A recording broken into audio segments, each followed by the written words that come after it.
Bible ఎత్తి పట్టుకొని పళ్ళు పాడుతూ వస్తావు కూర్చొని. నీవే యెహోవా నా కాపరి, నీవే యెహోవా నా కాపరివి, నీవే యెహోవా నా కాపరివి, నాకేమి కొదువా లేదిలలోన, నాకేమి కొదువా లేదిలలోన,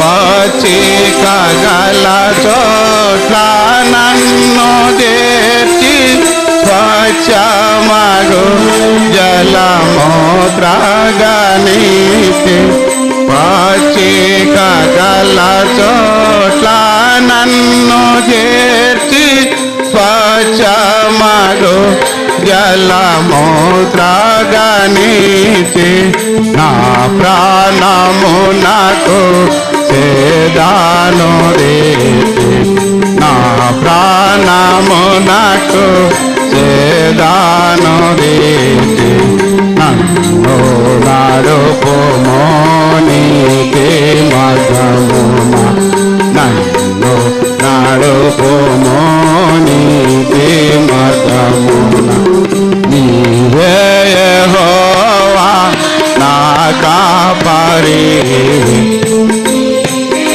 యెహోవా నా కాపరివి, నాకేమి కొదువా లేదిలలోన,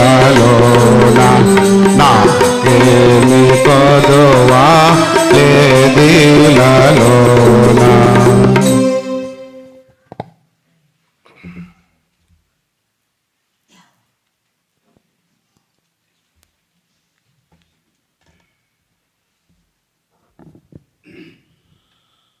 యెహోషువ గ్రంథము 1వ అధ్యాయం 9వ వచనాన్ని అందరం కలిసి చదువుకుందాం.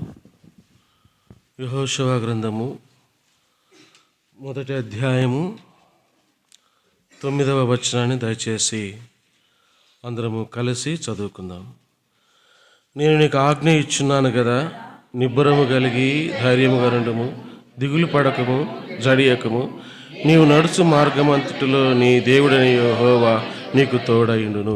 ప్రార్థన చేసుకుందాం. దేవుడు యెహోషువకి చెబుతూ, నువ్వు నిబ్బరము కలిగి ధైర్యంగా నుండుము, దిగులు పడద్దు, జడియద్దు, నీవు నడుచు మార్గమంతటిలో నీ దేవుడని యెహోవా నీకు తోడై ఉన్నాడు అని చెప్తున్నట్లుగా ఇక్కడ రాయబడింది కదా. ఎన్నో ఆటుపోటులు, ఎన్నో శత్రు భయాలు, పోయే మార్గంలో ఎన్నో ఆటంకాలు, ఇవన్నీ యెహోషువ జీవితంలో ఎదురవుతాయి. కాబట్టి దేవుడు కూడా యెహోషువకు నువ్వు భయపడద్దు, జడియద్దు, దిగులు పడద్దు, నువ్వు నడిచే ప్రతి మార్గంలో కూడా నేను నీకు తోడై ఉన్నాను అన్నట్టుగా చెప్పబడుతుంది. నిజంగా అన్న వారి కుమారుని విషయంలో రాత్రి కాల్ చేసి, నాన్న నా భయం వేస్తుంది ప్రార్థన చేయన్నప్పుడు ఎవరు తోడు మనకి? దేవుడే తోడు. కాబట్టి తన కుమారుడు జాషువానా ఏం కోరినాడు అంటే, నా కోసం ప్రార్థన చెయ్యి, నా కోసం ప్రార్థన చెయ్యి. ఓకే, ఈ దినము దేవుడు కూడా దావీదు జీవితాన్ని, దావీదు కుటుంబాన్ని ఏం చేస్తూ వచ్చాడంటే ఆశీర్వదిస్తూ వచ్చినాడు. దావీదు ఒక్కడనే కాదు కానీ దావీదు కుటుంబాన్ని మొత్తాన్ని ఆశీర్వదిస్తూ వచ్చినాడు. ఎందుకు ఆశీర్వదించాడు అని కొన్ని విషయాలు మనం చూసుకుందాము. సమూయేలు 2వ గ్రంథము 7వ అధ్యాయం, సమూయేలు 2వ గ్రంథము 7వ అధ్యాయం 18వ వచనం. దావీదు రాజు లోపల ప్రవేశించి యెహోవా సన్నిధిని కూర్చుండి ఇలాగు మనవి చేసెను, నా ప్రభువా యెహోవా, ఇంతగా నీవు నన్ను హెచ్చించుటకు నేనెంతటి వాడను, నా కుటుంబము ఏ పాటిది. అదే 7వ అధ్యాయము 29వ వచనం.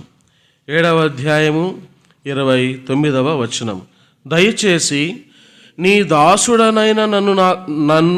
దాసుడనైనా నా కుటుంబము నిత్యము నీ సన్నిధిని ఉండునట్లుగా దానిని ఆశీర్వదించుము. యెహోవా నా ప్రభువా, నీవు సెలవిచ్చున్నావు, నీ ఆశీర్వాదము నొంది నా కుటుంబము నిత్యము ఆశీర్వదింపబడునుగాక. మనం చదువుకున్న 2 వచనాలలో కామన్గా ఒక పదం 3 పర్యాయాలు వచ్చింది. చెప్తారా? మన దృష్టి అంతా ఆశీర్వాదం ఉంటుంది. నా దృష్టి దేని మీద ఉందంటే థ్యాంక్స్ అక్క. నా దృష్టి దేని మీద పోయిందంటే కుటుంబం మీద పోయింది. అంటే కుటుంబానికి దేవుడు ఏమిచ్చాడు, అది కరెక్టే. మొదట నా దృష్టి కుటుంబం మీద పోయింది. ఇప్పుడు అన్నగారు ఎందుకు స్తుతి కోడిక? అన్నకు మేలు చేశాడనా, తనకు పుట్టిన కుమారునికి మేలు చేశాడనే? ఇప్పుడు దాకా ఏం చెప్పినాడన్నా? అన్నకు మేలు చేశాడని చెప్పాలన్నా తెలిసి నేను ఇంతవరకు. తన కుమారునికి జాషువాకి మేలు చేశాడనే ఉద్దేశంతో ప్రతి భయాన్ని తొలగించి 10th, ఇంటర్, బీటెక్లో సీట్ రావడానికి ప్రభు కృప చూపించినాడు, తోడుగా ఉన్నాడు, మా భయాలు తొలగిస్తూ వచ్చాడు, మా సహాయం చేసినాడు. అంటే అన్న తను చెప్పే ఆ సాక్ష్యంలో కూడా 2 పదాలు వాడినాడు, నా కుటుంబము నా పిల్లలని కూడా వాడినాడు అన్నగారు. వాడినారా? వాడినారు. కాబట్టి నేను వాక్యం ధ్యానించినప్పుడు కూడా ఏం చెప్పాలనుకున్నప్పుడు కుటుంబానికి ఆశీర్వాదం. ఎవరి కుటుంబానికి దేవుడు ఆశీర్వాదం ఇచ్చినాడు? దావీదు కుటుంబానికి దేవుడు ఏం చేశాడంట? ఆశీర్వాదాన్ని ఇస్తూ వచ్చాడు. దేవుడు దావీదు కుటుంబాన్ని ఆశీర్వదిస్తూ వచ్చాడు. దేవుడు ఒక వ్యక్తిని కానీ, ఒక కుటుంబాన్ని కానీ, ఒక సంఘాన్ని కానీ ఆశీర్వదించాలంటే ఆ వ్యక్తికి కానీ, ఆ కుటుంబానికి కానీ, ఆ సంఘానికి కానీ దేవుడు ఏమై ఉండాలి? సమూయేలు 2వ గ్రంథము 5వ అధ్యాయము 10వ వచనం. సమూయేలు 2వ గ్రంథము 5వ అధ్యాయము 10వ వచనం. దావీదు అంతకంతకు వర్ధిల్లెను, సైన్యములకు అధిపతియగు యెహోవా అతనికి తోడుగా ఉండెను. ఇక్కడ దావీదు ఏమైనాడంట? అంతకంతకు వర్ధిల్లినాడు. ఎప్పుడైతే కుటుంబాన్ని నడిపించే నాయకుడు, తండ్రి, యజమాని, శిరస్సు ఇతడు దేవునిలో ఉంటాడో, ఎంతగా దేవుణ్ణి హత్తుకొని ఉంటాడో, అతని ఆత్మీయ జీవితం ఎంతగా వర్ధిల్లుతుంటుందో తన కుటుంబము కూడా అంత వర్ధిల్లడానికి అవకాశము ఉంటుంది. నాకు తెలిసి కుటుంబంలో ఒక్కరు ప్రార్థనా పరులున్నా ఆ ప్రార్థనా పరుని బట్టి భార్య కావచ్చు, భర్త కావచ్చు, ఆ వారి ప్రార్థన బట్టి ఇంచుమించు వారి కుటుంబాన్ని కూడా దేవుడు ఏం చేయగలడు? ఆశీర్వదించగలడు. కాబట్టి ఇక్కడ దావీదుకు దేవుడు తోడై ఉండటాన్ని బట్టి దావీదు ఏమైనాడంట? అంతకంతకు వర్ధిల్లుతూ వచ్చినాడు. ఆదికాండ 39వ అధ్యాయం 2వ వచనంలో కూడా పోతీఫర్ ఇంట్లో యోసేపు ఉన్నప్పుడు యోసేపుకు కూడా దేవుడు తోడుగా ఉండడం వల్ల అక్కడ ఏం జరిగింది? చదవండి అక్క. యెహోవా యోసేపుకు తోడై ఉండెను గనుక అతడు వర్ధిల్లుచు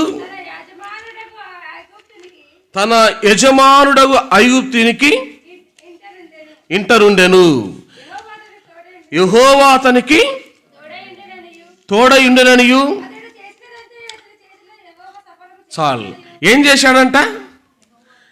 యెహోవా అతనికి తోడై ఉండి అతడు చేసిందంతా యోసేపు విషయంలో ఏం చేశాడంట? ఈ కాలంలో మరీ దుర్మార్గం, అధ్వానం ఏంటంటే, ఒకవేళ ఇలా చెప్తున్నానని బాధపడే నాకు ఇబ్బంది లేదు, కానీ దేవుడు ఆశీర్వాదం అంటే విశ్వాసులకు కానీ చాలామంది వర్తమానికులు కానీ ఏం చెప్తారంటే టక్కని భౌతిక సంబంధమైన వాటి మీదకి దృష్టి పోద్ది. ఆశీర్వాదం అంటే చక్కటి ఉద్యోగం ఉండాలి, భార్య ఉండాలి, బిడ్డలు ఉండాలి, ఆ బిడ్డలకు ఉద్యోగాలు ఉండాలి, ఆ కుటుంబాన్ని దేవుడు ఆశీర్వదించినట్లుగా చాలామంది మంచి, అది కూడా కరెక్టే, నేను కాదని చెప్పట్లే. కానీ దేవుడు నిన్ను ఆత్మీయంగా ఆశీర్వదించవచ్చు, లేదా భౌతికంగానైనా ఆశీర్వదించవచ్చు, నిన్ను ఏ రూపంలో అయినా ఆశీర్వదించవచ్చు. ఉదాహరణకు సమూయేలు గ్రంథములో సమూయేలుకు దేవుడు తోడైనటాన్ని బట్టి అతడు ఏ మాట చెప్పినా ప్రతి మాట ఏమవుతా వచ్చింది?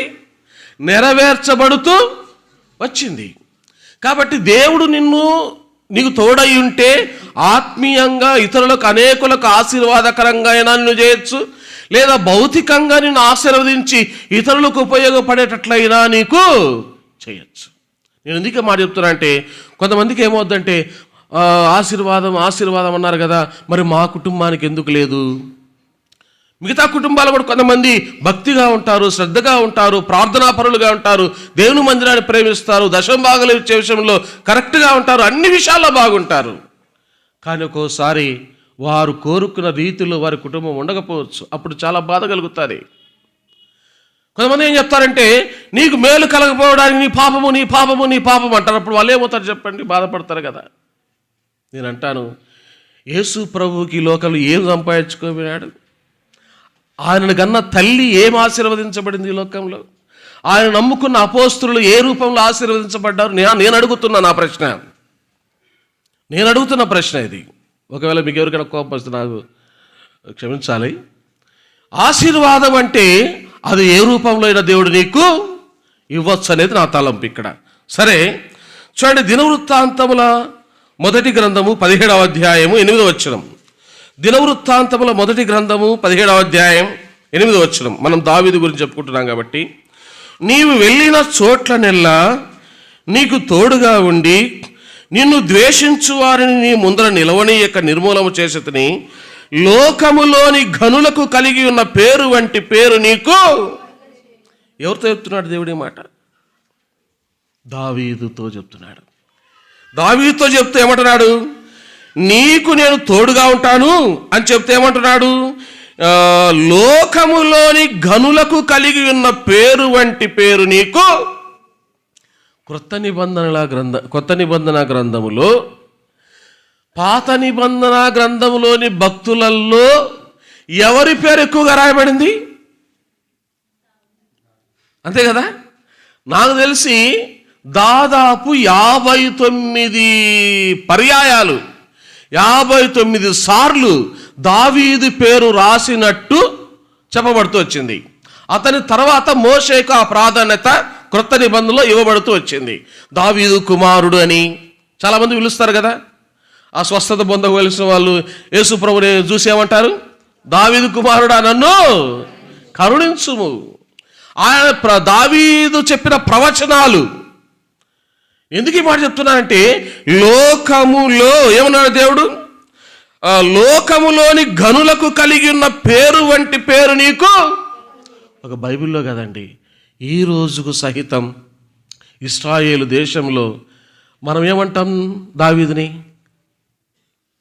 ఏమంటారండి? మనం ఏమంటాం దావీదుని? ఇప్పుడు నేనంటాను, ఏమంటున్నా? పేరుతో సంబోధిస్తారు. ఏమని? దావీదు. కానీ వాళ్ళు అలా అన్నారంట. ఏమంటారంట? దావీదు మహారాజు. వాళ్ళు ఏమని పిలుస్తారు? దావీదు మహారాజు. అది దేవుడు దావీదు చనిపోయినా కూడా అతనికి ఇచ్చిన ఘనత. ఎందుకంటే దావీదుకు దేవుడు ఏమై ఉన్నాడంట? తోడై ఉన్నాడు. ఒకవేళ కొంత అటో ఇటో టైము చూద్దాము. నేను ఎందుకు ఈ విషయాలు చెప్తున్నా అంటే, దావీదును దేవుడు ఇంతగా వర్ధిల్ల చేయడానికి, తనను తన కుటుంబాన్ని ఇంతగా ఆశీర్వదించడానికి కారణం ఏంటి?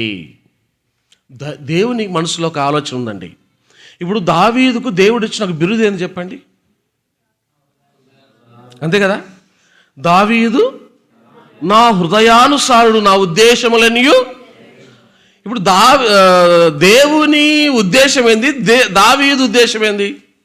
ఇద్దరి ఉద్దేశాలు ఎట్లా మ్యాచ్ అయినాయి? ఏమండి? ఏంటి దేవుని ఉద్దేశం? దేవుని విషయంలో దావీదు ఉద్దేశం ఏంటి? దావీదు ఉద్దేశం ఏంటి? ఇప్పుడు ఆదికాండం మొదలుకొని ప్రకటన గ్రంథం చివరి అధ్యాయం వరకు కూడా దేవుడు మనుషులతో కలిసి ఉండాలనుకున్నాడు. ఎవరితో?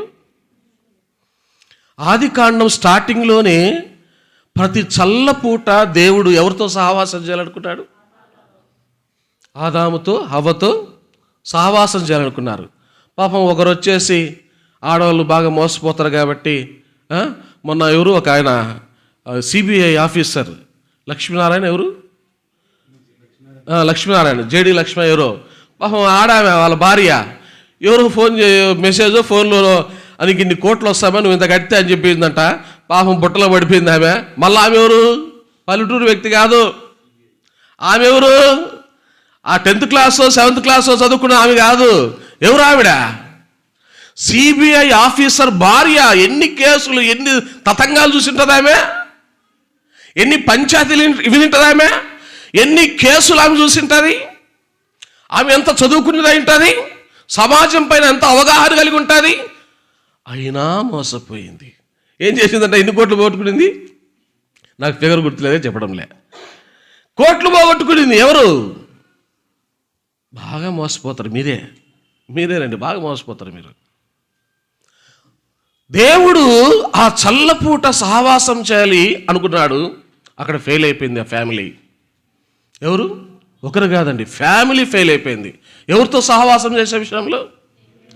దేవునితో సహవాసము చేసే విషయంలో ఫ్యామిలీ ఫెయిల్ అయిపోయింది. దేవుని ఉద్దేశం ఏంది? నిర్గమాకాండం 25వ అధ్యాయం. నిర్గమాకాండం 25వ అధ్యాయము. ఏంటి దేవుని ఉద్దేశం తన ప్రజల పట్ల? ఏ ఆలోచన కలిగి ఉన్నాడు దేవుడు తన ప్రజల పట్ల? తన మనసులో ఉన్న కోరిక ఏంటి తన ప్రజల పట్ల?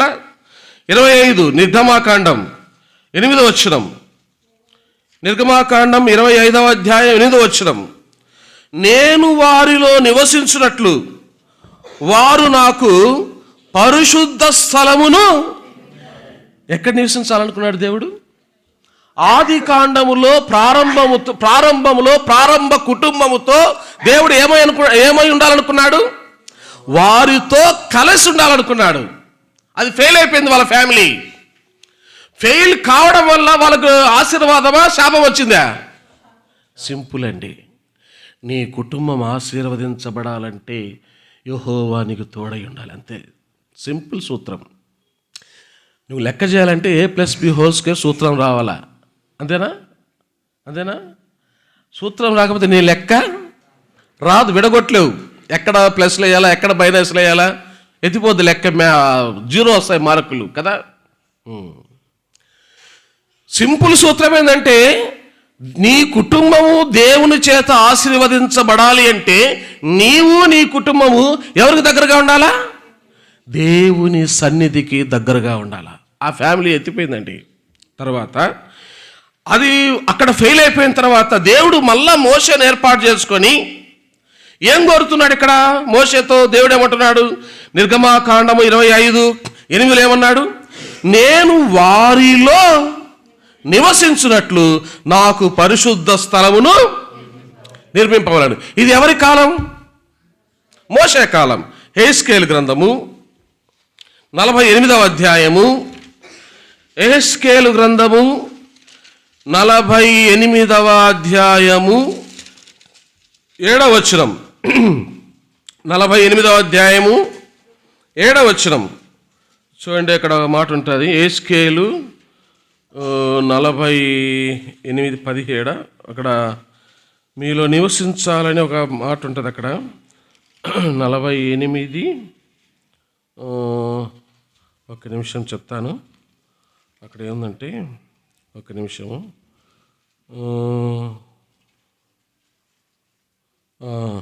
ఒక్క నిమిషం, గుర్తు రావడం లేదు, రెఫరెన్స్ ఎక్కడ తప్పిపోయింది. ఓకేలేండి. ప్రకటన గ్రంథం చూడండి. ప్రకటన గ్రంథము 21:3 చదవండి దయచేసి. ప్రకటన గ్రంథము దేవుని నివాసము మనుషులతో కూడా ఉన్నది, ఆయన వారితో కాపురముండును, వారు ఆయన ప్రజలై ఉందురు. దేవుడు తానే వారి దేవుడై ఉండి వారికి తోడై ఉండును. ఏం చెప్తున్నాడు అక్కడ? ప్రకటన గ్రంథంలో నేను యెహెజ్కేలు గ్రంథం మీద దృష్టి పెట్టి సరిగా మీతో పాటు పలకలేకపోతే వచ్చాను. ఏం చెప్తున్నాడు? ప్రకటన గ్రంథము 21వ అధ్యాయము 3వ వచనంలో దేవుడు అక్కడ ఏమంటున్నాడంటే 21:3, ఇదిగో దేవుని నివాసము మనుషులతో కూడా ఉన్నది, ఆయన వారితో కాపురము ఉండును.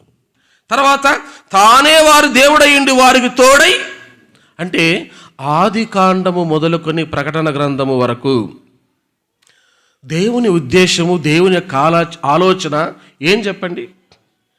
దేవుడు తన ప్రజలతో కలిసి ఉండాలనుకున్నాడు.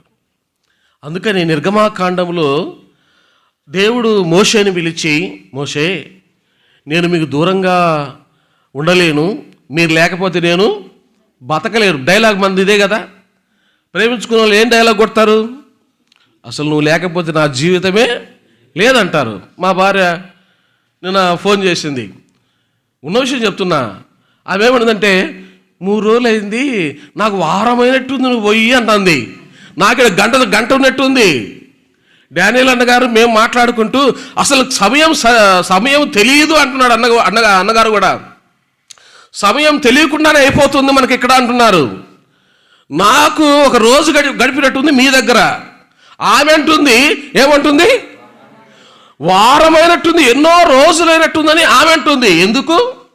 భర్త అంటే ప్రేమ అండి. ఎవరికి?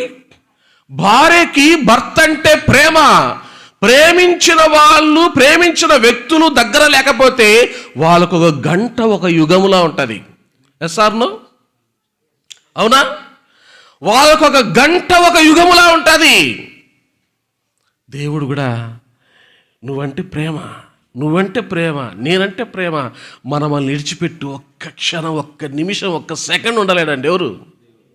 అందుకని ఆది కాండం మొదలుకొని ప్రకటన గ్రంథం వరకు అయ్యా మీతోనే నివాసం ఉండాలని చెప్తూ వచ్చాడు. అందుకని నిర్గమాకాండంలో ఫస్ట్ ఫ్యామిలీ ఫెయిల్ అయిపోతానే నిర్గమాకాండంలో మోషే అంటాడు, అయ్యా నేను మీ మధ్య ఉండాలంటాడు. ఎక్కడ ఉండాలంటాడు? నేను మీ మధ్య ఉంటానంటాడు. ఆ మధ్య ఉండాలంటే మీరేం చేయాలా? నా కొరకు ఒక ప్రత్యక్షపు గుడారము ఏర్పాటు చేయి. ఇదో తూర్పున ఎవరు ఉండాలా? మధ్యలో ప్రత్యక్షపు గుడారం. మధ్యలో ఉంది, ఇది ఒక స్టాండ్ ఉంది. అవునా? తూర్పు, పడమర, ఉత్తరం, దక్షిణం అనుకుందాం. నాకు తెలియదులేండి ఇక్కడ ఏ దిక్కులో అనుకుందాం. ఇదే ప్రత్యక్షపు గుడారం అనుకుందామండి. తూర్పున ఎవరు ఉండాలా? మోషే, అహరోను వాళ్ళ కుటుంబం ఉండాలా. పడమర ఎవరు ఉండాలా? గెర్షోనీయుల వాళ్ళు ఉండాలా. లేవీలంతా లేవీలు. తూర్పున మోషే, అహరోను కుటుంబము, పడమర గెర్షోనీయులు, తర్వాత దక్షిణాన కహాతీయుల కుటుంబము, ఉత్తరాన మెరారీయుల కుటుంబం. వీళ్ళంతా ఎవరంటే లేవీయుల మధ్యలోనే ఉండాలా. ఆ లేవీయుల మధ్యలో ప్రత్యక్షపు గుడారం ఉండాలా. ఆ ప్రత్యక్షపు గుడారములో అతి పరిశుద్ధ స్థలములో దేవుని మందసం ఉండాలా. దేవుని సన్నిధి ఎక్కడ ఉంటుంది? ప్రత్యక్షపు గుడారములో. ప్రత్యక్షపు గుడారములో దేవుని సన్నిధి ఎక్కడ ఉంటుంది? అతి పరిశుద్ధ స్థలములో ఉంటుంది. దాన్ని ఏమన్నారు? మందసము అన్నారు. అంతేనా? ప్రత్యక్షపు గుడారములో దేవుని సన్నిధి ఎక్కడ ఉంటుంది? అతి పరిశుద్ధ స్థలములో ఉంటుంది. అతి పరిశుద్ధ స్థలములో ఏముంటుంది? మందసం ఉంటుంది. ఆ మందసానికి ఇంకో ఏం పేరు పెట్టచ్చు? దేవుని సన్నిధి. దావీదు దేవుని సన్నిధిని ప్రేమించాడు. రండి చూద్దాం. సమూయేలు మొదటి గ్రంథం 26వ అధ్యాయం. సమూయేలు మొదటి గ్రంథము 26వ అధ్యాయము 20వ వచనం. 26వ అధ్యాయము 20వ వచనం. నా దేశమునకు దూరముగాను యెహోవా సన్నిధికి ఎడముగాను నేను మరణము నొందకపోదును గాక. ఒకడు పర్వతము మీద కౌజుపిట్టడు తరిమినట్టు ఇశ్రాయేలు రాజు అయిన నీవు మిన్నెలిని వెదుకుటకై బయలుదేరి వచ్చితివి. ఏమన్నాడు దావీదు ఇక్కడ? ప్రాణము పోతాంది. ఎవరికి? ప్రాణాలు పోయే పరిస్థితి. మామ తరుగుతున్నాడు, పిల్లనిచ్చిన మామ తరుగుతున్నాడు ప్రాణాలు తీయాలని. వేల సంఖ్యలో పెట్టుకొని తరుగుతున్నాడు. గుహ లేకపోతే గుహలోకి వస్తున్నాడు, అరణ్యం లేకపోతే అరణ్యంలోకి వస్తున్నాడు. ఎక్కడికి పోతే అక్కడ లేపాలి అని చెప్పేసి, లేపేయాలి దావీదు అని చెప్పేసి పరుగులు తీస్తున్నాడు దావీదు వెంబడి. ఎవరు? మామ. ఎవరైనా? సౌలు రాజు. ప్రాణాలు పోతంటే ఈయనేమంటున్నాడు? ఈయనకేం కావాలంట? మనం చెప్తామండి? నిజం చెప్పండి, అబద్ధం చెప్పకుండా. మనము ప్రాణము పోయే పరిస్థితుల్లో నేను దేవుని మందిరానికి పోలేకపోయానే అని ఏడ్చే విశ్వాసులు ఈ కాలం ఎంతమంది ఉన్నారు చెప్పండి? ఏమన్నాడు దావీదు? నా దేశమునకు దూరముగా. ఏందని దేశం? ఆ నివసించిన దేశం ఏందండి? యెరూషలేం. దేవుడు కోరుకున్న పట్టణం ఏంది? దేవుడు ప్రజలున్న పట్టణం ఏంది? దేవుని మందసం ఉండవలసిన పట్టణమేది? అది కథ. దేవుని సహవాసం అక్కడుంది, దేవుని ప్రజలు అక్కడున్నారు, దేవుడు కోరుకున్న స్థలం అది. దావీదు అంటున్నాడు, నా దేశమునకు దూరముగాను యెహోవా సన్నిధికి ఎడముగాను నేను మరణము నొందకపోవుదునుగాక. ప్రభువా, నాకు మరణం వచ్చినా పర్వాలేదు, కానీ నేను ఎవరికి దూరం కాకూడదు? నా దేవుని సన్నిధికి నేను దూరం కాకూడదు. దావీదు మనసంతా, ఆయన గుండెకాయంతా ఏం కొట్టుకుంటుంది?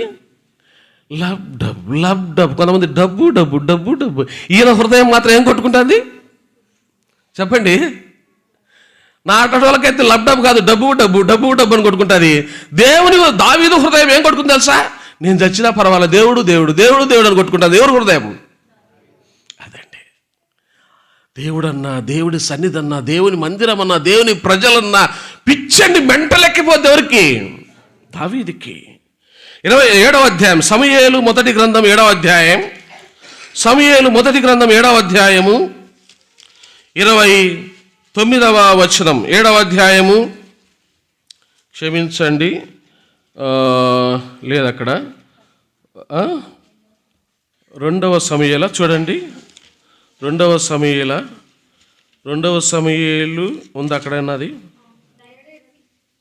కరెక్టే, చదవండి. దయచేసి నేను చదువుతలేక థ్యాంక్ యూ సహకరించినందుకు. దయచేసి నీ దాసుడనైన నా కుటుంబము నిత్యము, ఎప్పుడంట? నిత్యము నీ సన్నిధిని ఉండునట్లుగా. ఎప్పుడు ఆశీర్వదిస్తాడు దేవుడు నీ కుటుంబాన్ని? ఎవరిని ఆశీర్వదిస్తాడు దేవుడు? ఎవరి కుటుంబాలను దేవుడు ఆశీర్వదిస్తాడు? ఒక వ్యక్తి వస్తే సరిపోద్దా అనుకోలేదండి దావీదు. దావీదు కోరిక ఏంటంటే, నేను నా కుటుంబము ఎక్కడ ఉండాలనుకున్నాడు? ఎప్పటి వరకంట? 23వ కీర్తనలో చివరి వచనంలో కూడా ఏమన్నాడు? ఎంతకాలం అంట? నేను బ్రతుకు దినములన్నీ చిరకాలము ఎక్కడ?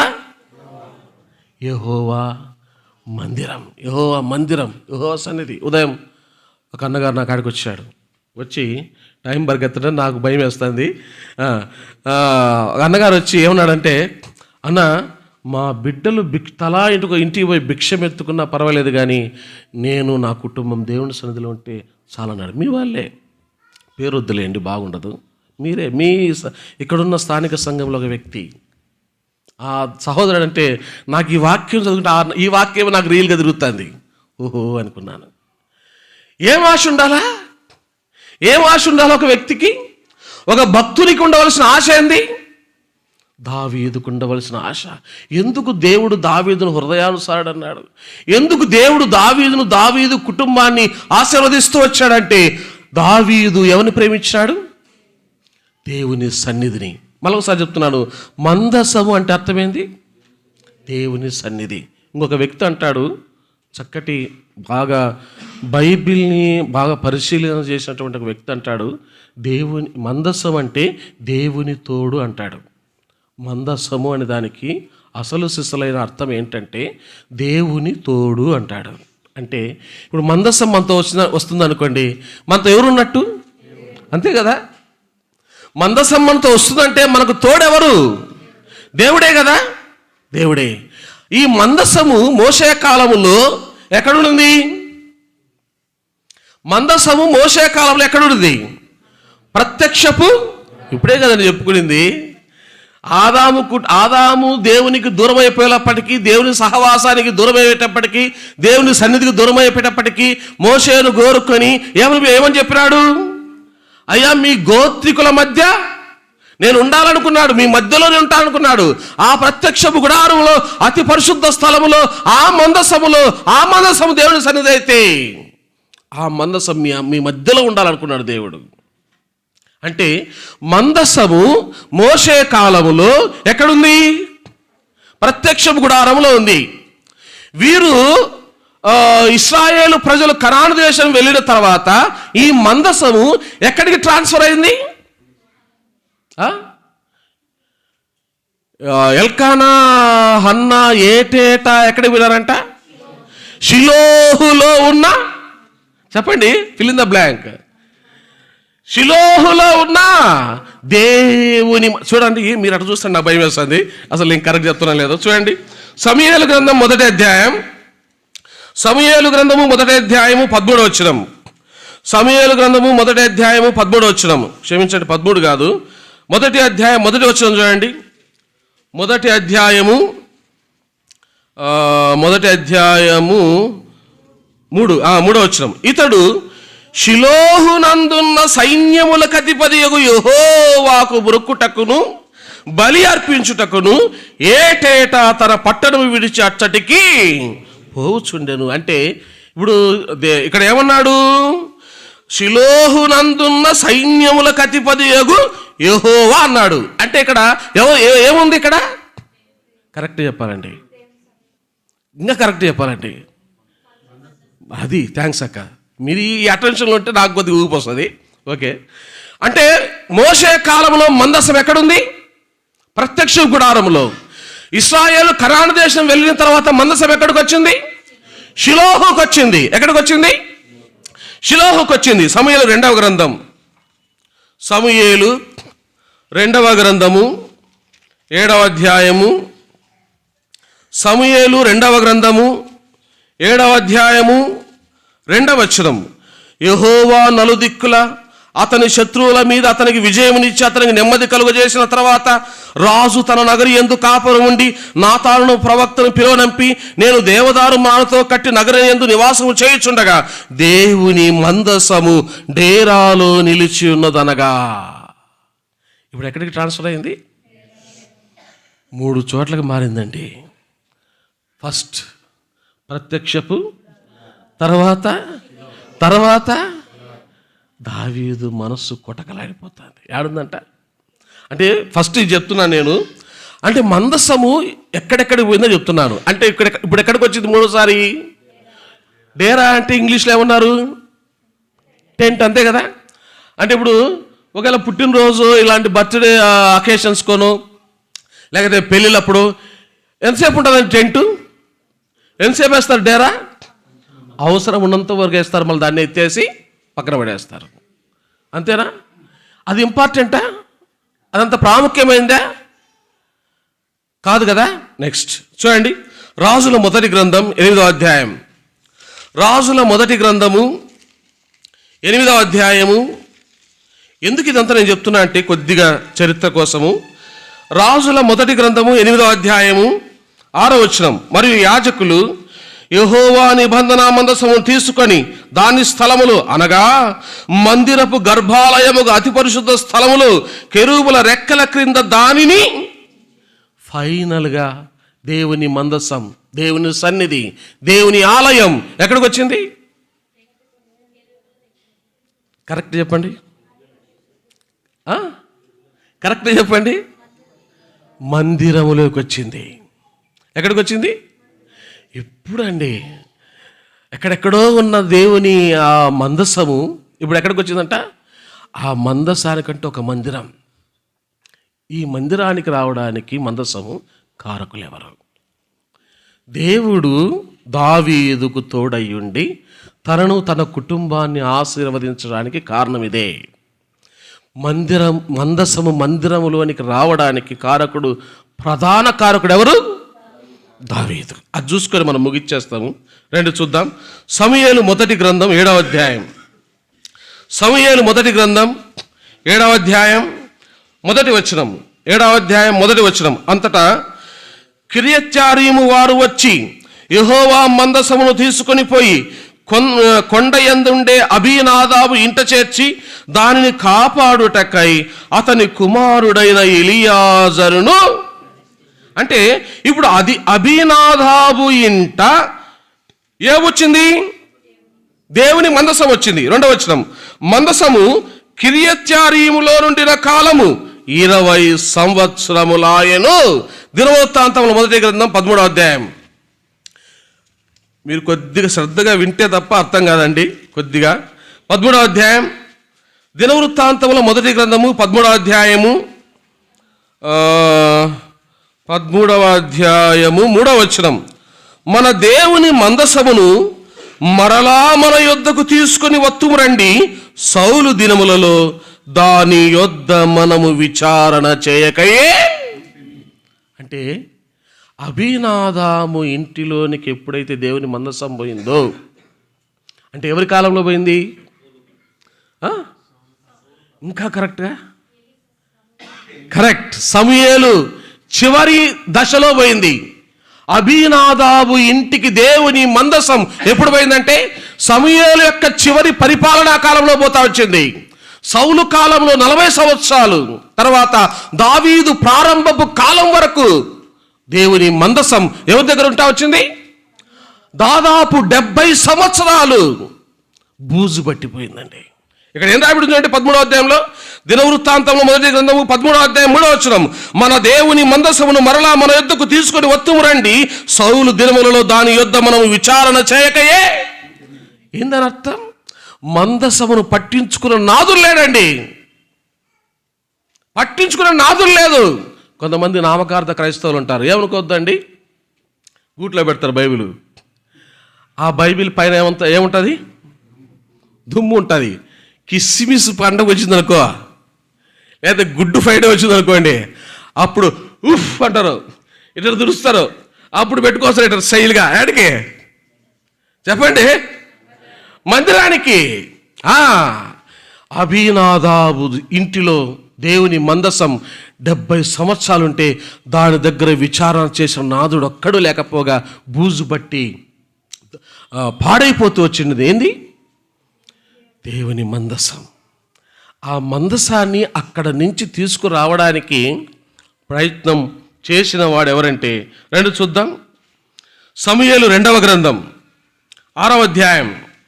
సమూయేలు 2వ గ్రంథము 6వ అధ్యాయము మొదటి 2 వచనాలు. తర్వాత దావీదు ఇశ్రాయేలులో 30,000 మంది శూరులను సమకూర్చుకొని బయలుదేరి కెరూబుల మధ్య నివసించు సైన్యములకు అధిపతికి యెహోవా అను తన నామము పెట్టబడిన దేవుని మందసమును అచ్చటి నుండి తీసుకొని వచ్చుటకై తన యొద్దనున్న వారందరితో కూడా బాయిలా యెహూదాలో నుండి ప్రయాణమాయను.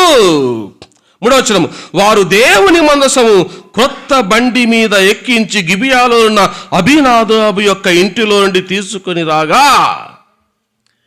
బూజు పట్టి విచారణ చేయక మందసము పట్టించుకొని పరిస్థితులు ఉన్నప్పుడు ఆ మందసము గురించి ఆలోచించిన రాజు ఎవరండి? ఆ మందసాన్ని గురించి శ్రద్ధ వహించిన వ్యక్తి ఎవరండి? నేను నిన్న కూడా ఒక విషయం చెప్పినానండి. మరోసారి ముఖస్థితి కోసం కాదు, మిమ్మల్ని పొగడాలని అంతకంటే కాదండి. ఏదో పొగిడితే మళ్ళీ పిలిపించుకుంటారని ఇవన్నీ నీచ బుద్ధులు నా దృష్టిలో. నేను అలాంటి వ్యక్తిని కాదు. నేను ఎందుకు ఈ మాట చెప్తున్నా అంటే, మందిరము, మీ మందిరము, ఈ బేతేలు మందిర ఆవరణం సరే, గోడలైనా సరే, ఏదైనా మీరు చూసుకోండి. పొగడం లేదు, మళ్ళీ చెప్తున్నాను, ముఖస్థుతి అసలు చేయడం లేదు. ఎంత పరిశుభ్రంగా ఉంటుందంటే అంత పరిశుభ్రంగా ఉంటుంది అనిపించింది. ఇంటిని చూడు, చెప్పండి, ఇల్లాన్ని చూడు అన్నారు, మందిరాన్ని చూడు చెప్పండి, విశ్వాసంలో నేనంట. ఇప్పుడు మందిరం మీరంతా శుభ్రంగా పెట్టుకుంటే నాకు తెలిసి అంతో ఇంతో ఎక్కువ కాకపోయినా ప్రేమించేవాళ్ళని నేను అనుకుంటున్నానండి. ఇది నా భావన, నా ఫీలింగ్, అంతే, నా మనసుకు తెచ్చిన ఆలోచన. పాడైపోయిన దేవుని మందసం అభినాదాబు యొక్క ఇంటిలో 70 సంవత్సరాలు ఉంటే దావీదుకు ఆశ కలిగిందండి. ఏం చేయాలనుకున్నాడంట? పోయి తీసుకురావాలనుకున్నాడు. నేను చరిత్ర క్లుప్తంగా చెప్పేసి ముందుకు వెళ్తాను. పాపం తీసుకురావాలనుకున్న మంచిదే. ఏం చేశాడంట? అయితే ఒక పొరపాటు చేశాడు. ఏం చేశాడంటే 3వ వచనం. వారు దేవుని మందసమును క్రొత్త బండి మీద ఎక్కించి అని అన్నారు. ఇంతకు మందసము ఎవరు మోయాలా? ఎవరు మోయాలా? లేవీయులు, కహాతీయులు. ప్రత్యక్షపు గుడారము చుట్టూ లేవీయులు. ఆ లేవీయుల్లో ఎన్ని పేర్లు చెప్పుకున్నాం? మొదట గెర్షోనీయులు, కహాతీయులు, మెరారీయులు. ఈ ముగ్గురులో మందసాన్ని శ్రద్ధగా చూసి దాని యొక్క విషయంలో పరిచయం చేసే బాధ్యత దేవుడు ఎవరికి ఇచ్చినాడు? కొత్త బండి మీద పోయమన్నాడా? భుజాల మీద పోయమన్నాడా? దేవుడు ఏం చెప్పినాడు? పాపం దావీదు ఇక్కడ కావాలని చేయలేదండి. దావీదు ఇక్కడ కావాలని చేయలే, పాపం తెలియదు. లేదా దావీదుకి ఎవరైనా ఆలోచన ఇచ్చినారేమో, రాజా మందసం కదా, దేవుని మందసం ఇప్పుడు దాకా పాడైపోయింది, దాన్ని బాగా శుభ్రం చేసి దానికోసం ఏం చేద్దాం, ఒక కొత్త బండి చేసి తీసుకుపోదాం అనుకున్నాడు. పాపం ఆ బండిలో తీసుకుపోతుంటే ఉజ్జా ఏం చేశాడంట, చెయ్యి చాపి పడిపోతుంటే పట్టుకోవాలని చూస్తూ వచ్చినాడు. పాపం ఉజ్జా ఏం చేశాడంటే చనిపోతూ వచ్చినాడు. ఇక్కడ ఒక చిన్న తలంపు చేసి ముందుకెళ్తాడండి. దేవుని మందసాన్ని నువ్వు యథార్థంగా ప్రేమిస్తే పర్వాలేదండి, మంచిదే. కానీ ఏలీ కాలంలో ఇశ్రాయేలు దేవుని మందసాన్ని దేనికి ఉపయోగించుకోవాలని చూశారండి? ఏలీ కాలములో దేవుని మందసాన్ని ఇశ్రాయేలీలు దేనికోసం ఉపయోగించుకోవాలనుకున్నారు? వారి స్వార్థపూరితమైన ఆలోచనకు ఉపయోగించుకోవాలని చూసినారు. ఫస్ట్లో వాళ్ళు చాలామంది చచ్చిపోతే ఎందుకు మనకి అపజయం వచ్చిందని వాళ్ళు ఆలోచించి ఏం చేశారంట, షిలోహులో ఉన్న దేవుని మందసాన్ని ఎక్కడ తీసుకొచ్చుకున్నారంట? యుద్ధరంగంలో తీసుకొచ్చి ఏం చేస్తున్నారంట చెప్పండి? యుద్ధము జరక్కముందే, యుద్ధములో గెలవకముందే ఏం చేస్తున్నారు? ఓని కేకలేస్తున్నారంట. ఎందుకండి? మందసం మా మధ్యలోకి వచ్చింది, ఇప్పుడు మేమేమవుతాము? ఫిలిస్తీన్ల మీద విజయం సాధిస్తాం. మీకు అందరు క్రికెట్ వచ్చింది కదా, అబద్ధం ఆడుకుంటే చెప్పండి, ఏం చేయాలన్నా ఫుల్ కదా నీకే క్రికెట్ వచ్చింది కదా. క్రికెట్లో మీరు టీవీలో బాగా చూస్తున్నప్పుడు మన సచిన్ టెండూల్కర్, నాకు ఇప్పుడు క్రికెట్ ఎవరో నాకు తెలియదు, ధోనినో ఎవరో ఒకరు అనుకుందాం, నాకు ఇష్టమైన ఫేవరెట్ గంగూలీ. అప్పుడు ఒకవేళ బాగా లేపి అనుకోండి, బాల్ పైకి పోయింది అనుకోండి, ఆ ఆడిటోరియంలో ఉన్న వాళ్ళంతా ఏం చేస్తారు? 6 అంటారు. అప్పుడు మనకి చూసే వాళ్ళకి ఏమిస్తుంది? 6 అవుట్. కొంతమంది అయితే 6 అంటారు. ఉన్నట్టుంటే ఇట్లా పక్కన క్యాచ్ పట్టుకుంటాడు, ఏమవుతాడు? ఇదేనంటే వాళ్ళు చేసిందాడ. మందస్సము మధ్యలోకి పోతానే వాళ్ళు ఏమనుకున్నారంటే మేము గెలుస్తామనుకున్నారు. కానీ ఏమైనారు? నువ్వు దేవుని మందస్సాన్ని నీ స్వప్రయోజనం కోసం ఉపయోగించుకున్నావు అనుకో, నష్టపోతావు. ఈ కాలంలో దేవుని మందిరాన్ని స్వార్థపూరితమైన ఆలోచనతో నడిపేవాళ్ళు, ఉండేవాళ్ళు, ఉపయోగించుకునే వాళ్ళు లేరంటారు చెప్పండి. ఉజ్జా ఎందుకు చచ్చిపోయినాడు? ఫిలిస్తీయులు ఎందుకు చచ్చారు? వాళ్ళకు కూడా ఆశ పుట్టింది ఏమని? దేవుని మందసం మన దగ్గర ఉంటే మనం కూడా ఏమైపోతాం? మనం కూడా గెలుస్తామనుకున్నారు. గడ్డలు వచ్చి సచ్చినారు వాళ్ళు. ఎవరు? నా బాధ ఏంటంటే, నా ఆలోచన ఏంటంటే, ఇక్కడ దేవుని మందిరాన్ని మన స్వార్థం కోసం ఒకవేళ మనం ఉపయోగించుకోవాలనుకుంటే నీకు, నీ కుటుంబానికి ఆశీర్వాదం కాదు కదా, ఏమొస్తుంది? శాపం వస్తుంది, తద్వారా మరణం వస్తుందండి. అంతే. దావీదు మహారాజు ఎప్పుడైతే ఆ కొత్త బండి ఎక్కించుకున్నాడు, ఉజ్జా చేజాపినాడు, అప్పుడు దావీదు ఒకటి వేసింది. చూడండి ఆ మాట ఎంత చక్కగా ఉందో. సమూయేలు 2వ గ్రంథం 6వ అధ్యాయం, సమూయేలు 2వ గ్రంథం 6వ అధ్యాయం 9వ వచనం. నేటికిని దానికి అదే పేరు, ఆ దినమున యెహోవా మందసము నా యొద్ద ఎలాగుండును అనుకొని దావీదు యెహోవాకు ఏ విషయంలో భయపడ్డాడు?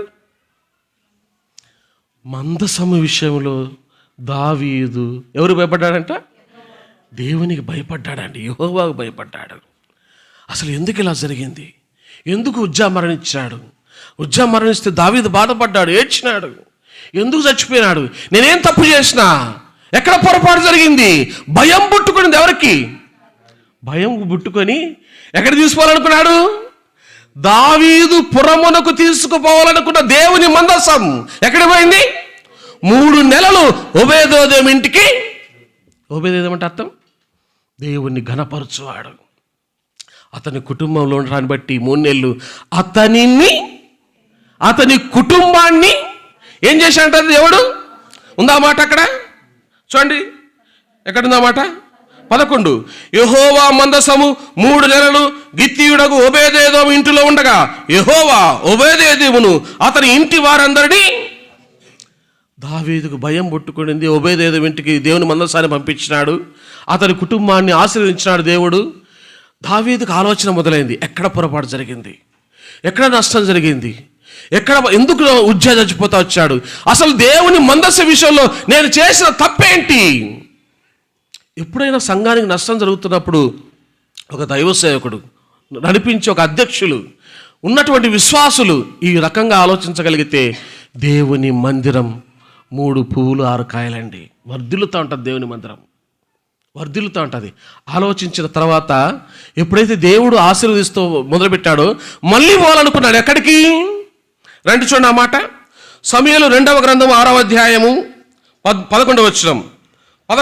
యెహోవా లేకపోతే 13వ వచనం చదువుదామా? 13వ వచనం లేదా 12 చూడండి. 12 దేవుని మందసము ఉండుట వలన యెహోవా ఒబేదేదోము ఇంటి వాడు అతనికి కలిగిన దాని అంతటిని ఆశీర్వదించుతున్నాడని సంగతి దావీదుకు వినబడగా, దావీదు పోయి దేవుని మందసమును ఒబేదేదోము ఇంటిలో నుండి దావీదు పురమునకు ఉత్సవముతో. ఇక్కడ ఒక చిన్న పాయింట్ అండి, ఆగాల కొంతసేపు. ముందేం చేశాడు? పొరపాటు చేశాడు. ఏమైనాడు? భయపడ్డాడు. మళ్ళా ఏమైంది? ఆశీర్వదించబడ్డాడు తెలుసుకొని ఇప్పుడు మళ్ళా వెళ్ళి ఏం చేశాడంట? దావీదు పోయి దేవుని మందసమును ఎక్కడ తీసుకొచ్చాడంట? దావీదు పురమునకు. ఎలా తీసుకొచ్చాడు? ఉత్సవముతో తీసుకొచ్చాడు. ఇప్పుడు ఏ నష్టం జరగల, అంత హ్యాపీ, సంబరాలు, సంతోషం, నాట్యం, ఆనందం దావీదుకైతే. ఎందుకు ఇప్పుడు నష్టం జరగలేదు? ఎందుకు? దావీదు ఆలోచించాడు దేవుని మందసం విషయమే. రండి చూద్దాం.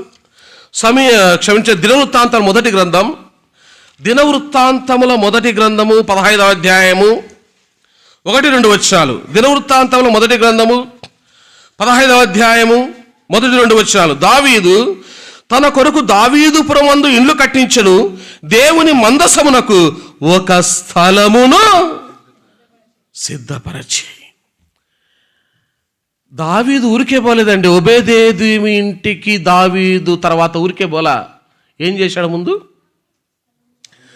ఒబేదేదోము ఇంటిలో ఉండి దేవుని మందసాన్ని తిరిగి తీసుకొని రావడానికి ముందు అతడు చేసిన పని ఏంటంటే, ఏం చేశాడు? దేవుని మందసానికి ముందు ఒక స్థలాన్ని సిద్ధపరిచాడు. దేవుని మందసం ఈ స్థలములో ఉండాలని. రెండవదిగా తను చేసిన అతి ప్రాముఖ్యమైన సంగతి ఏంటంటే చూడండి. దినవృత్తాంతముల మొదటి గ్రంథం 15వ అధ్యాయం 13వ వచనం. ఇంతకుముందు మీరు ఇశ్రాయేలు దేవుడని యెహోవా మందసమును మోయకయుండుట చేతను. ఎంతకుముందు? ఎప్పుడు? అబీనాదాబు ఇంటిలో దేవుని మందసము పాడై ఉన్నప్పుడు దేని మీద తెచ్చారంట?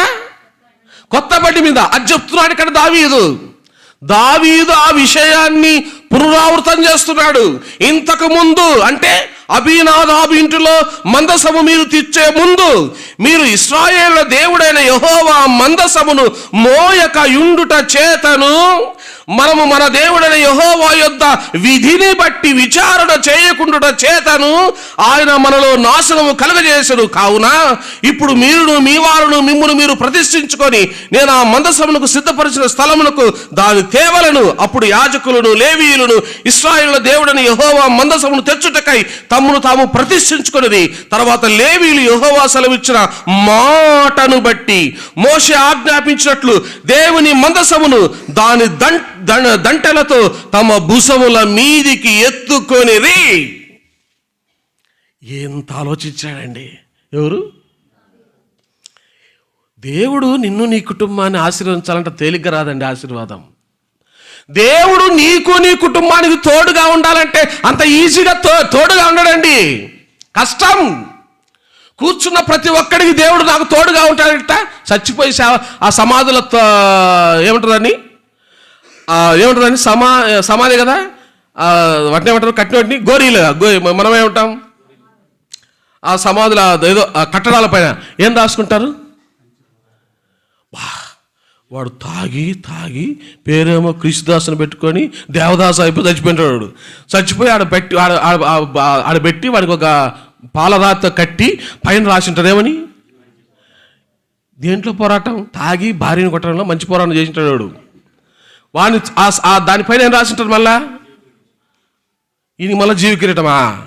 ఈ చెప్పే వాళ్ళకు కూడా తెలివిలే ఉండదండి. డబ్బులు కొంతమంది ఈ బోధకులు కూడా డబ్బును ఆశ మళ్ళీ ఉన్నట్టు చెప్పకపోతే డబ్బులు ఇరేమని చెప్పేసి సంఘము విశ్వాసులు వీళ్ళేం చేస్తారు? దేవుడు ఆయన్ని ఆశీర్వదించాడు, వాళ్ళ కుటుంబం ఆయన పరలోకాన్ని అంట. ఈయన చూశాడా? తప్పండి, తప్పు.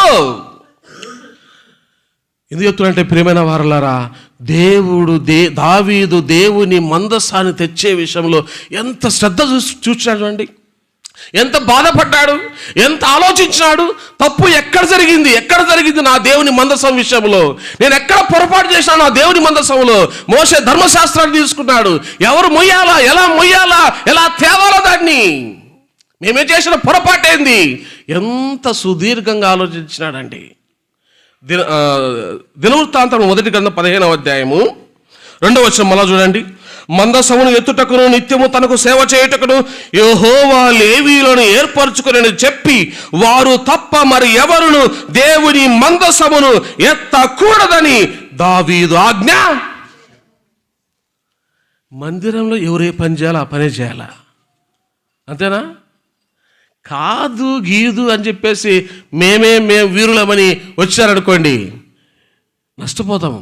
సంఘం నష్టపోద్ది, మీ ద్వారా సంఘం నష్టపోద్ది, తర్వాత మీరు నష్టపోతారు, ఇద్దరు నష్టపోతారు. దావీదు దేవుని మందసాన్ని తెచ్చడానికి ముందేం చేశాడంట? ఒక స్థలం. తర్వాత ఏం చేశాడు? మోషే ధర్మశాస్త్రాన్ని క్షుణ్ణంగా పరిశీలన చేశాడు. అసలు దేవుడు మందసం విషయంలో ఏం చెప్పినాడు? తర్వాత ఎవరిని ఏర్పాటు చేసినాడు? లేవీయులను. అయ్యా అక్కడ ఏమన్నారు చూడండి, కరెక్ట్ మాట. ఏం చెప్పాడు? ఎవరును దేవుని మందసమును ఎత్తకూడదని దావీదు ఆజ్ఞ. మీరు ఎవరు కూడా జాగ్రత్త, ముట్టుకోవద్దండి. ముట్టుకున్నాడు ఒకడు, ఎవరు? ఉజ్జా సచ్చినాడు. కహాతీయులు వాళ్ళ వంశం మాత్రమే ఏం చేయాలా? నేను నా తలంపు, నా ఆలోచన అంటే అండి, దేవుని మందిర విషయంలో, దేవుని సహవాస విషయంలో, దేవుని విషయంలో ఒక దావీదులాగా నువ్వు ఆలోచించగలిగితే, దైవ సంబంధమైన ఆలోచనతో నువ్వు ఆలోచించగలిగితే, దేవుడు నిన్ను, నీ కుటుంబాన్ని ఏం చేస్తాడు? లేకపోతే నష్టపోతామండి. చాలా నష్టాన్ని మనం పొందాల్సి వస్తుంది. దేవుని మందసం అంటే దేవుని సన్నిధి. దేవుని మందసం అంటే ఈ కాలంలో మనమే దేవుని యొక్క ఆలయం. ఇక్కడ కూడుకున్న మనమే దేవుని యొక్క. ఎవడైనా ఈ దేవాలయాన్ని పాడు చేస్తే దేవుడు వాణ్ణి ఏం చేస్తాడు? చాలా జాగ్రత్తగా ఉండాలి. అది దావీదు చేసిన విషయము. తర్వాత చూడండి, సమూయేలు గ్రంథము 2వ అధ్యాయము, సమూయేలు గ్రంథము 2వ అధ్యాయము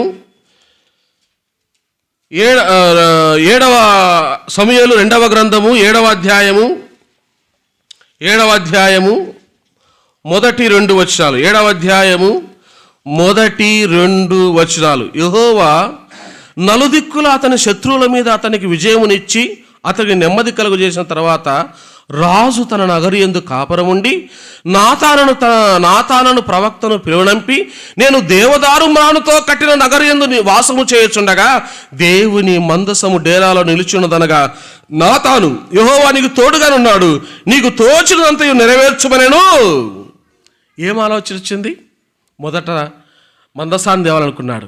ఎలా తేవాలనుకున్నాడు? దేవుడు చెప్పిన నియమం ప్రకారం తేవాలనుకున్నాడు. తర్వాత మందసానికి ఏం చేయాలనుకున్నాడు? మొదట మందసం ఎక్కడుందని చెప్పుకున్నాం? ప్రత్యక్ష గుడారం. అక్కడి నుంచి ఎక్కడికి వచ్చింది? ఈ ఆలోచన ఎవరికి వచ్చింది? మొదట సౌలు ఏమైనాడు? భక్తులు ఏమైనారు? దావీదు నా హృదయానుసారుడు. దావీదు అనుకున్నాడు, దేవుని మందసం ఎక్కడుంటే నేను అక్కడ ఉండాలా, దేవుని మందిరం ఎక్కడుంటే నేను అక్కడ ఉండాలా. అదండి భక్తుల కోరిక. అందుకు దేవుడు దావీదుకి ఏమైనాడు? తోడై ఉన్నాడు. అందుకు దేవుడు దావీదు కుటుంబాన్ని ఏం చేశాడు? ఆశీర్వదించినాడు. ఉరికరావు ఆశీర్వాదాలు. తెచ్చినాడు, మందిరాన్ని కట్టాలనుకున్నాడు. నాతాను ప్రవక్త మళ్ళా చూడు, మళ్ళా ఎంత పకడ్బందీగా చేస్తున్నాడు. నేనే రాజును కదా, ప్రవక్తకి ఏం చెప్పేది, వాడు నా ముందు ఒక ఆఫ్టర్ ఆల్ ఒక చెత్త లాంటాడు అనుకోలా. పిలిపించాడు ప్రవక్తని. అయ్యా నాతాను, నేను ఇలా చేయాలనుకున్నా, ఏం చెప్తావంటే, దేవుడు నీకు తోడుగా అన్నాడు, కట్టే అన్నాడు. ఎవరు? మళ్ళీ రాత్రి పోయి పడుకున్నాడు. ఎవరు? మళ్ళీ దేవుడు దర్శనం వచ్చి, ఆయన నాతాను, ఏం చేస్తున్నావు సార్ నువ్వు పిచ్చి పనులు, ఏం చెప్పినావు నువ్వు దావీదుకి అన్నాడు. ఏం లేదు ప్రభా, కట్టేయమన్నా అని చెప్పాడు. వద్దు, దావీదు కట్టడానికి వీలు లేదు. ఎవరు కట్టాలా? సొలొమోను కట్టాలా, పోయి చెప్పు అన్నాడు. మళ్ళీ పొద్దున తనే అదరా బదరా మొహం కడుక్కున్నా లేదో, టిఫిన్ చేసినా లేదో మనకు తెలియదు. ఎవరు? చెప్పకపోతే మనోడు స్పీడ్గా ఉన్నాడు. ఎవరు? 200 కిలోమీటర్ల స్పీడ్తో ఉన్నాడు. ఎవరు? దావీదు. పొద్దున్నే 5 గంటలకు లేచి అందరూ పిలుచుకొచ్చి ప్యాన్ వేస్తామని చెప్పేసి వెంటనే పోయినాడు నాతాను. ఎవరి కాడికి? దావీదు. అయ్యా రాజా, క్షమించాలా, ఒక మాట, దేవుడు నాతో చెప్పినాడు, నువ్వు దేవుని మందిరాన్ని కట్టడానికి వీల్లేదు. మనమైతే ఏం చేస్తాం చెప్పండి? కూర్చో పాటలు పాడడానికి వీలంటే ఏం చేస్తాం చెప్పండి? అంతమంది ముందు ఆ డానియేల్ అన్నా మమ్మల్ని అంటాడా, మేము ఈ మందిరానికి రానేరాం, పో గుంటకల్లు ఇంకో పెద్ద మందిరం ఉంది ఆడికి పోతాం. ఏముండి వస్తుందిలా చెప్పండి? భేదాభిప్రాయాలు చెప్పండి, కరెక్టా కదా అండి? నాతాను వచ్చి దావీదు మహారాజుతో, రాజా నువ్వు మందిరాన్ని కట్టడానికి వీల్లేదయ్యా, దేవుడు వద్దన్నాడంటానే. దావీదు ఏం చేశాడు చూడండి. సమూయేలు 2వ గ్రంథం 7వ అధ్యాయం 18వ వచనం. సమూయేలు 2వ గ్రంథము 7వ అధ్యాయము 18వ వచనం. దావీదు రాజు లోపల ప్రవేశించి యెహోవా సన్నిధిని కూర్చుండి ఈలాగు మనవి చేసెను, నా ప్రభువా యెహోవా, ఇంతగా నీవు నన్ను హెచ్చించుటకు నేనంతటి వాడను, నా కుటుంబము. ఏమని ప్రార్థన చేశాడండి? నాతాను పోయేరా సామును కట్టద్దురా అంటే దావీదు పోయి ఏం చేస్తున్నాడు? మందసము యెహోవా సన్నిధి ఎక్కడుంది అప్పటికి? ఏంటండి మర్చిపోయినప్పుడే? ఎక్కడుంది? డేరాలలో ఉంది. అంతఃపురంలో ప్యాలెస్లో ఉన్న మహారాజు పోయి డేరా లేకపోయి దేవుని సన్నిధిలో సాగిల పడుతున్నాడు, మోకరిస్తున్నాడు. అయ్యా రాజా, అయ్యా నువ్వు నా విషయంలో ఈ ప్రణాళిక కలిగి ఉండడానికి నేనంతటి వాడు, నా కుటుంబము, నువ్వు ఏది చెప్తే అదే నాకు శిరసాధిపత్యం మహాప్రభు అన్నాడు. ఎవరు కాడబడి? ఏం మనసు అండి దావీదుది! ఎంత తగ్గించుకుంటాడండి దావీదు. కట్టొద్దు అన్నాడు, పోయి దేవుని దగ్గర పోయి ఏమన్నాడు? అయ్యా నువ్వు ఏం చెప్తే అది చేస్తా, కట్టను నాయన, కట్టను, ఇదో నా బిడ్డ కట్టాలని చెప్పినా కదా, కట్టిస్తా, అది చేత కట్టిస్తా. మనమైతే ఏం చేస్తాం? కట్టొద్దన్నాడు కాబట్టి నేను మందిరం పనులు ఒక్క పని కూడా చేయను అనుకుంటామనుకో. చెప్పండి, నిజం చెప్పండి, అనుకుంటామనుకో. చెప్పండి, నేను ఏ మందిరం పని జరుగుతున్నా సరే ఆ పక్కకు కూడా పో, నాకేం పని, నన్ను చేయొద్దంటాడు ఆ పని అని అనుకుంటామనుకొని. చెప్పండి, దావీదు ఆ మాట అనుకోకపోగా దేవుని దగ్గరకు పోయి అంతఃపురంలో ఒక మహారాజు, డేరాలో ఉన్న మహారాజు కాడికి పోయి చెప్తున్నాడు ఏమని? అయ్యా నేనంతటి వాడిని, నా కుటుంబం ఏపాడు స్వామి, నువ్వు ఏమి చెప్తే అదే. ఈ మనసు ఉండాలండి, ఈ మనసు ఉండాలండి. దేవుడు అది చూసినాడు దావీదులో దేవుడు చూసింది అది. తర్వాత ఏం చేసినాడు చూడండి. దినవృత్తాంతముల మొదటి గ్రంథం 22వ అధ్యాయం 14-16. ఇదిగో నేను నా కష్టస్థితిలోనే ప్రయాసపడి యెహోవా మందిరము కొరకు 2 లక్షల మనుగుల బంగారమును 10 కోట్ల మనుగుల వెండిని తూచా శక్యము కానంత విస్తారమైన ఇత్తడిని ఇనుమును సమకూర్చిన్నాను. మ్రానులను రాళ్లను కూర్చియించుతని నీవు ఇంకనూ సంపాదించుదుగాక. మరియు పని చేయతగిన విస్తారమైన శిల్పకారులను, కాసే పనివారును, వడ్రవారును, ఏ విధమైన పనిలైనను నెరవేర్చగల మంచి పనివారును నీ యొద్ద ఉన్నారు. లెక్కింపలేనంత బంగారమును, వెండియు, ఇత్తడియు, ఇనుమును నీకు ఉన్నవి. కాబట్టి నీవు పని పూనుకొనుము, యెహోవా నీకు తోడుగా ఉండునుగాక. వద్దురా సామ్యం, కట్టద్దురా దేవుని మందిరం కట్టద్దురా అని నాతో చెప్తే ఏమన్నాడు? పోయి అయ్యా నేనంతటి వాడు అన్నాడు. వదిలిపెట్టలా. ఏమంటున్నాడు? ఇదిగో నేను నా కష్ట స్థితిలోనే ప్రయాసపడి యెహోవా మందిరము కొరకు అన్ని సమకూర్చాడు. వద్దన్నాడు, ఏం చేస్తున్నాడు? అన్నీ సమకూర్చి కొడుకు చెప్తున్నాడు, నాయనా నన్ను వద్దన్నాడు, ఇదో మందిరం కొరకు అన్నీ సమకూర్చా, నువ్వు కట్టు స్వామి, నువ్వు కట్టు. దేవుని నిన్ను ఏర్పాటు చేసుకున్న మందిరం కట్టడానికి నువ్వు కట్టు అన్నాడండి. ఏంటండి దావీదు? ఏం మనసు అండి దావీది? ఒక రాజు అండి, 40 సంవత్సరాల చరిత్ర అండి రాజుగా. ఎంత తగ్గింపండి, ఏంటి మనసు అండి? వద్దన్నాడు సమకూరుస్తున్నాడు. నువ్వు వద్దంటే ఆ వద్దన్నాడు ఏం చేస్తున్నాడు? మందిరానికి సమకూర్చి కుమారుని చెప్తున్నాడు, నువ్వు కట్టు నాయన, పని పూనుకో. ఈ మనసు దేవుని మందిరంలో ఉంటే, ఇలాంటి వాళ్ళు దేవుని మందిరంలో ఉంటే ఆ మందిరము 3 పువ్వులు 6 కాయలండి. కొంతమందికి ఎకరాలు ఉంటాయి స్థలాలు. అయ్యా దేవుని మందిరానికి ఒక 5 సెంట్లు ఏంటి, చచ్చిపోతారు వాళ్ళు. వాడికి కావాల్సింది ఎంత? చచ్చితే వాడు చస్తే కావాల్సింది ఎంత అండి? వానికి 6 అడుగులు. దేవుని మందిరానికి ఏంటంటే చచ్చిపోతారు. దావీదు తన కష్టస్థితిలో దేవుని మందిరానికి ఏం చేశాడంట? నేను ఎందుకు విషయాలు చెప్తున్నా అంటే, అయిపోయిందండి, ఒక 2 వచనాలు చేసిన ముగిచ్చేస్తాను. ఎందుకు విషయాలు చెప్తున్నా అంటే, దేవుడు దావీదుకు ఎందుకు తోడుగా ఉన్నాడు, దేవుడు దావీదు కుటుంబానికి ఎందుకు ఆశీర్వదించాడు. నాకు ఈ వాక్యమంతటిలో ఇప్పుడు చెప్పే మెసేజ్లలో ఒక చక్కటి మాట నన్ను ఆకర్షించిన మాట ఏంటంటే, చూడండి, అది చెప్పేసి నేను ముగిచ్చేస్తానండి. సమూయేలు 2వ గ్రంథం 15వ అధ్యాయం. అయిపోయింది, మెసేజ్ అయిపోయిందండి. సమూయేలు 2వ గ్రంథము 15వ అధ్యాయం. సమూయేలు 2వ గ్రంథము 15వ అధ్యాయము 24. సమూయేలు 2వ గ్రంథము 15వ అధ్యాయం 24. సాదోకును లేవీయులందరూ దేవుని నిబంధన మందసమును మోయుచు అతని యొద్ద ఉండిరి. వారు దేవుని మందసమును దింపగా అబ్యాతారు వచ్చి పట్టణంలో నుండి జనులందరూ దాటిపో వరకు నిలిచెను. అప్పుడు రాజు సాదోకుని పిలిచి, దేవుని మందసమును పట్టణంలోనికి తిరిగి తీసుకొని పొమ్ము. యెహోవా దృష్టికి నేను అనుగ్రహము పొందిన యెడల ఆయన నన్ను తిరిగి రప్పించి దాన్ని అంటే ఏంది? దేవుని మందసము తన నివాస స్థానమును నాకు చూపించును.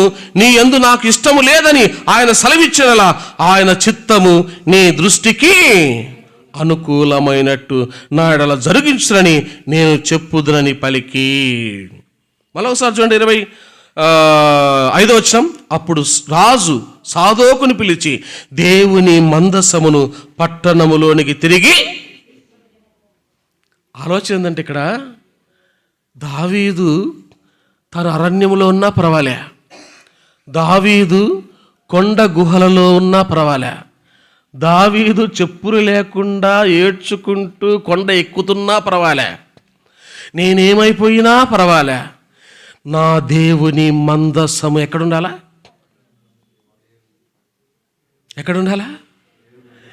ఏందండి దావీదు మనసు ఏందండి? ఊరికి ఆశీర్వదిస్తాడా? దావీదు కుటుంబాన్ని దేవుడు ఆశీర్వదించడాన్ని చెప్పుకోవడం కాదు. ఎందుకు ఆశీర్వదించాడు నేను అడుగుతున్నా. ఊరికి ఆశీర్వదిస్తాడు దేవుడు విశ్వాసుల్ని? అయ్యా నేనేమైపోయినా పర్వాలేదయ్యా, నా దేవుని మందస్సం ఇక్కడ ఉండడానికి వీలు లేదు. ఎక్కడుండాలా? యెరూషలేము పట్టణములో ఉండాలా. చూడండి ఆ మాట, 29వ వచనం. కాబట్టి సాదోకును అబ్యాతారును దేవుని మందసమును యెరూషలేమునకు తిరిగి తీసుకొని పోయి అక్కడ నిలిపిరే. మనం ఏమైపోయినా పర్వాలే, నేనున్న సంఘం బాగుండాలా. God bless you brother, God bless you sister. వీళ్ళని ఆశ్రయిస్తాడు దేవుడు. నేను నా కుటుంబం ఏమైపోయినా పర్వాలే, నేనున్న సంఘం బాగుండాలా. ఈ మనస్సు నీకుంటే నిన్ను ఆశీర్వదిస్తాడు. Praise lord.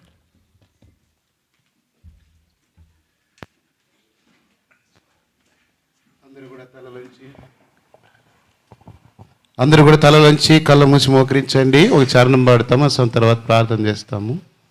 చూడు ఒనేసిం బ్రదర్ రండి. దేవుని మహిమా మందిరం, దేవుని మహిమా మందిరం, యాజకుల ఆరాధనాలయం,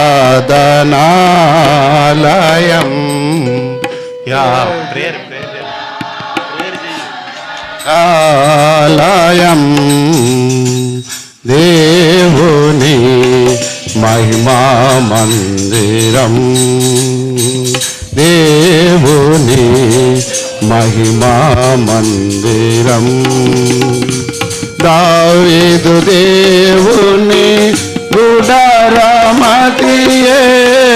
తేజో మహిమా నిలచు నివాసము. దావీదు దేవుని గుడారమతియే